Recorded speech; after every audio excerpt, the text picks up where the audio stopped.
I always hate talking about these stories, but I think you have to tell these stories in order for us to move forward as a nation, and us to really live in the ideal of life, liberty, and the pursuit of happiness.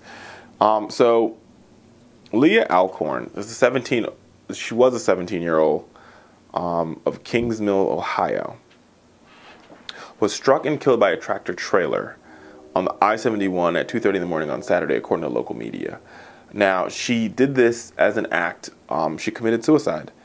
And in her suicide note, she said the following: "My death needs to mean something," she wrote. "My death needs to be counted in the number of transgendered people who committed suicide this year.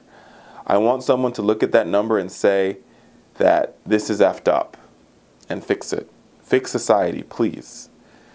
And she goes on to say, "After 10 years of confusion, I finally understood who I am.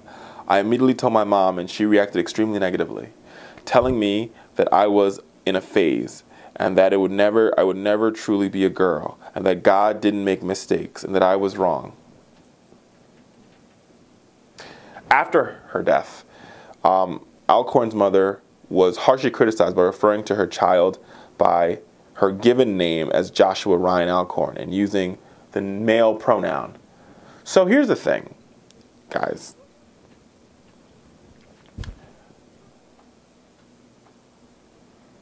And I've talked about this before on the show, and this is one of these hard things for me to deal with, because I think sometimes there becomes this time where people's sort of archaic religious views bumps up against the reality of their life. And I say the same thing, right? And I'm Christian, so I can only speak to that effect. But the idea that Jesus was love. Jesus was love. Jesus was love. And the story that always comes to mind for me is the story of the Samaritan woman at the well. And Jesus said, "Get me some water." And the lady was like, "No, you don't know me. I'm not getting you no water." And he says, "Today, I will give you, water from I'll give you the water of life," he tells her. But the idea that Jesus accepted her no matter what her flaws were, and no matter the fact that, she slept around or whatever, he loved her. And just like he loved Leelah. Sadly, Leah's family missed that part of the Bible lesson. They must have skipped that day at church. Right, but they were there for all the days that pastors all across this country spew hate from the pulpit. The pulpit should be a place where we should be spewing love and understanding and acceptance, because that's who Jesus truly was. Look at who he hung around: lepers, tax collectors. Right? He spent more time in the Bible criticizing the Pharisees, the most religious of them, and he did criticizing those that weren't the most religious.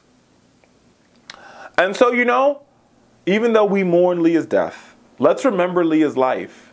And like she said in her note, let's do something to make sure we stop this ideal of killing yourself because you're not accepted. Let's start by accepting these people, putting our arms around them and telling them that we love them. We love you whether you're gay, straight, bisexual, transgendered. We love you. And anybody out there who's watching this video today who happens to be transgendered, I want you to know that us here at the Fowler Show, we love you more than life. And if you decide, and tonight, even though your parents might have told you or your family might condemn you, live.